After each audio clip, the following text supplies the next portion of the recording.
관절이 아프고 뼈 주사를 하는 거죠. 사람들이 왜 뼈 주사를 하냐면 보통 주사를 볼 때 주사 바늘이 이제 안전하게 들어가는 확률에서 뼈를 성분이 있거든요. 저 같은 경우는 어떤 치료를 가지고 있냐면 근데 아프신데 급성이냐 아니면 이제 만성화돼서 힘들었냐 그래서 염증에 치료하면 염증 좀 가라앉히고 난 다음에 그 다음에 치료를 해야 되는데 처음부터 너무 염증 가라앉히면 치료를 해야 되는데 치료가 좀 힘들어서 그럼 이런 주사를 바꾸면서 주의할 점 꼭 하지 말아야 될 행동 같은 게 있을까요? 안녕하세요. 몸짱 약사 민지원입니다. 짜잔. 정형외과 전문의 이남규입니다. 네, 오늘은요 이남규 원장님 모시고 정형외과 주사의 모든 것에 대해서 촬영을 좀 해보도록 하겠습니다. 제가 아는 범위 내에서는 다 말씀드려보도록 하겠습니다. 네, 통증이 있다면 무조건 주사를 맞아야 하나요? 그거는 이제 상황 따라 좀 다를 것 같은데 주사가 필요한 경우도 있고 아닌 경우도 있을 것 같아요. 그건 일반인들도 다 알 수 있을 것 같습니다. 네. 그러면 네. 그 마약성 진통, 네. 마약 주사 이런 네. 것도 사용하시나요? 그거는 이제 보통 통증이 너무 심한. 그렇죠. 이제 보통 수술하고 난 다음에 이제 골절 수술을 하거나 아니면 디스크 수술을 하거나 이럴 때 통증이 좀 심한 경우들이 좀 있거든요. 네. 그런 경우에는 이제 불가피하게 사용하지만 그냥 나는 허리가 너무 아파. 혹은 뭐 이제 나는 목이 너무 아파서 못 참겠어 하는 경우에 마약성 진통제를 사용하는 경우는 많지 않은 것 같아요. 오히려 그때는 주사보다는 약물 치료를 조금 하는 것 같아요. 그러면 이 정형외과에서 다루는 주사의 종류에 대해서 일단 먼저 알려주시고요. 일단 오시면 그냥 엉덩이 주사 맞는 경우 있잖아요. 우리 아프면 뭐 여러 가지 엔세이드, 네. 비스트레스 소염제 그런 형들 주사도 있고요. 소염제. 그다음에 그 이제 관절들 아플 때 사용하는 연골 주사도 좀 있는 것 같고요. 연골 주사에 생선에 있는 그 DNA 성분이 들어가 있는 혼준하는 주사도 있고 뭐 각종 제약살로를 뭐 아티풀이라든지 뭐 여러 가지 주사도 좀 있고요. 그 정형외과에서는 이제 혹은 이제 근골격계에서 이 PRP라고 많이 들어보셨나요? 네. 네. 예전에 뭐 성형외과나 피부과에서 이제 많이 사용했던 주사인데 이게 2019년 그러니까 10월부터 이제 정형외과 영역에도 사용되게끔 통과가 됐거든요. 네. 그래서 지금 팔꿈치에 일단 되어 있고요. 팔꿈치 어떨 때 맞는 거예요? 테니스나 골프 고 있을 때 잘 사용할 수 보이실 있고요. 때? 네. 네. 그 외에 이제 다른 정형외과 영역에도 조금씩 쓸 수 있는 것 같습니다. 그래서 그 PRP 주사도 있고 뼈나 뭐 이런 각종 관절들이 아플 때 뼈 주사라고 하는 거 많이 들어보셨죠? 그 성분이 뭐예요? 뼈주사는? 스테로이드가 들어갑니다. 뼈주사가 그렇죠. 스테로이드예요? 네, 스테로이드. 사람들이 왜 뼈 주사라고 하냐면 보통 주사를 놓을 때 주사 바늘이 이제 안전하게 들어가는지 확인하기 위해서 이 뼈를 터치하게 되거든요. 네, 그렇기 때문에 이제 속칭 이제 뼈 주사라고 불려지는 거긴 하지. 저는 뭐 이제 이따가 설명을 해드리겠지만 뼈 주사도 굉장히 스테로이드 주사도 이 치료에 도움이 되는 주사라고 생각합니다. 그렇죠. 뭐 필요시 맞아야 맞습니다. 생각하는데 무조건 아니다라고 하면 안 되고요. 네, 뭐 염증이 너무 심해. 그럼 맞아야죠. 맞습니다. 그거 외에도 이제 요즘 이 프롤로 주사라는 거 들어보셨죠? 프롤로 주사라고 하는 게 프로리퍼레이티브 해서 이제 그 인대나 그 주변을 억지로 염증을 유발시켜갖고 우리 몸에서 자연적으로 회복이 될 수 있는 그런 기전 그런 여러 가지 메커니즘을 좀 이용하는 주사인데 뭐 포도당을 이용하기도 하고 요즘 각종 여러 가지 약물들이 좀 있어서 그걸 좀 사용하는 것 같습니다. 그래서 뭐 흔하게 이제 저도 정형외과에서 많이 진료봉 사용하는 게 뼈 주사, 프롤로 주사. 그러면 이제 부위별 네. 만약에 뭐 아까 팔꿈치에 특히 네. PRP 쓴다고 했고 이제 부위별로 사용하는 그- 주사가 다른가요? 아닙니다. 이 주사는 이제 저 같은 경우에는 어떤 치료 기준을 가지고 있냐면 환자분들이 아프신 게 급성기냐 아니면 이제 만성화돼서 많이 힘들었냐 급성기 염증이 좀 심하면은 염증을 좀 가라앉히고 난 다음에 그 다음에 치료를 해야 되는데 처음부터 너무 염증을 유발하는 그런 형태의 치료를 하게 되면 환자분들이 치료 하기가 너무 고생스럽거든요. 그래서 초반에는 염증을 가라앉히는 치료하고 그 다음에 어느 정도 염증이 안정돼서 통증이 조금 안정화되고 나면 그 다음에 본격적으로 좀 안정화시킬 수 있는 그런 주사를 드립니다. 그러면 이런 주사를 맞고 나서 뭐 주의할 점, 꼭 하지 말아야 될 행동 같은 거 있을까요?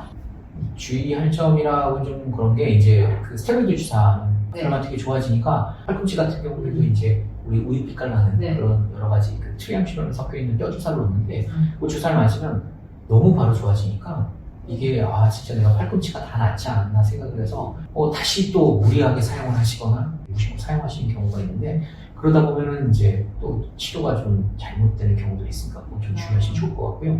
스테로이드라고 하는 성분이 제가 아까 좋다고 말씀드렸는데 양날의 검처럼 생각하시면 됩니다.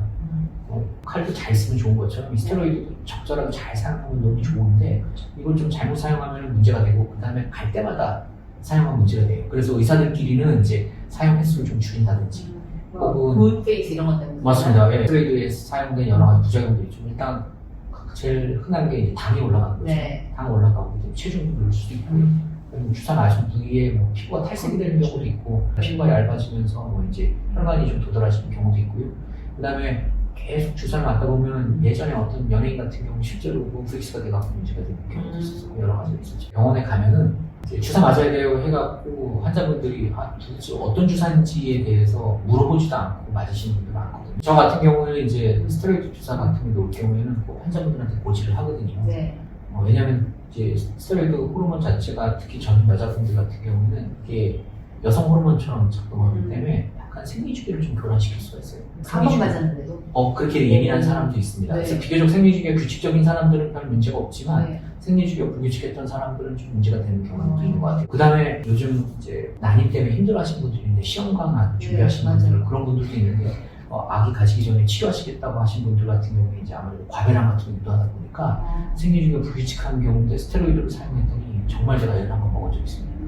그분을 저한테 얘기를 안 해주셔가지고 제가 주사를 놨는데 네. 맞고 나니까 자기가 한 달 동안 거의 하혈을 했더라고요. 한 달 동안요? 예, 와, 그러니까 스테로이드도 그렇게 돼요? 네, 그렇게 되는 경우가 있습니다. 와. 그래서 특히 여성분들 같은 경우에는 아무래도 제가 굉장히 신경을 많이 쓰고 그 부분을 제가 꼭 고지를 하고 제가 놓고 있고요. 네. 그래서 제가 이제 당부해드리고 싶은 거는 주사가 어떤 건지 왜 맞는 건지에 대해서는 그래도 한번 물어보시면 물어보면 어느 의사들이 다 대답을 해줄 수밖에 없죠 요즘. 그러니까 그걸 좀 귀찮게 생각하지 마시고 한번 물어보시면 좋지 않겠나 생각해요. 네, 알겠습니다. 그 스테로이드는 그 의사 선생님이랑 주기별로 맞아야 될 시기가 맞는지 아닌지 체크를 하시고 이 병원 저 병원 다니면서 스테로이드를 맞게 되면 문페이스가 되겠습니다. 맞습니다. 제가 정말 강조하고 싶은 게 한 병원에 지정을 잘 해서 네. 주치 삼아서 해주면 어느 의사도 갈 때마다 스테로이드를 놔주지는 않을 겁니다. 네. 저도 그렇게 하고 있고 그럼 원장님은 그 주기를 어느 간격으로 보세요? 이것이 주기가 참 정말 애매한 부분이 있어요.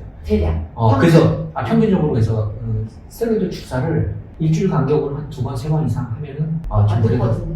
일주일 간격으로 일주일만 한 번 맞는 거죠. 매주 한 네, 번씩. 그래서 한 2번, 3번 정도를 맞는 것 1년 내에 그 정도는 그래도 큰 문제가 되지 않겠나 네. 그렇게 생각을 하는데 그 시간이 지났는데도 효과가 없어. 그러면은 병적으로 문제가 있다라고 생각하고 검사를 해보시는 게 좋고 치료 방법을 바꾸는 게 맞지 않나 저는 그렇게 생각해요. 이게 제 기준입니다. 네. 근데 그거 있잖아요. 제가 우측 어깨가 아파서 네. 이쪽이 맞았어요. 네. 그 다음에 왼쪽 어깨가 네. 아파서 이쪽이 또 어깨가 네. 맞았어요. 네. 그래도 주기가 그쵸. 이쪽 주기야 생각. 왜냐면 스테로이드가 전신작용이니까. 그러니까요. 전신이잖아요. 그래서 난 이쪽 맞았으니까 이쪽 맞는 건 괜찮아 이렇게 생각할 수도 있을 것 같아요. 물론 부위로 따졌을 때는 이제 좀 간격이 좀 있긴 하지만 전신작용입니다. 맞습니다. 스테로이드는 그렇기 때문에 한쪽 맞았을 때 반대편 맞았을 때 분명히 같은 쪽을 계속 여러 번 맞는 것만 같지는 않겠지만 그래도 영향이 없지는 않을 것이다 라고 생각하시고요. 그것도 적절한 간격이 좀 있는 게 맞습니다. 의사 선생님께 말씀을 드리세요. 이쪽 맞았다고. 맞습니다. 네. 하고 맞으시면 되겠습니다. 주사가 저희가 이렇게 많이 있어도 돼요. 너무 많습니다. 너무 많기 때문에 주사에 대한 명칭도 병원들마다 홍보하는 내용이 좀 다 달라가지고요. 뭐 어떤 성분이 들어가냐 이걸 물어보시면 근데 그게 결국에는 거의 비슷한 성분들이 있고 제가 말씀드린 거의 내용들이 지금 그 근골격계를 다루는 그 병원에서 사용하는 주사 이거 대부분이지 않나 하는 생각이 듭니다. 이거 외에도 앞으로 이제 주사 이름이 명칭이 계속 바뀌면서 좀 새로운 것들이 많이 나오지 않을까 생각이 예상됩니다. 네, 이름이 되게 어려워지면서 맞습니다. 네. 네, 비슷한 것들이 계속 맞습니다. 나오네요. 네. 저희가 주사의 모든 것 여기서 마무리하겠습니다. 네. 네, 감사합니다. 감사합니다. 원장님. 네.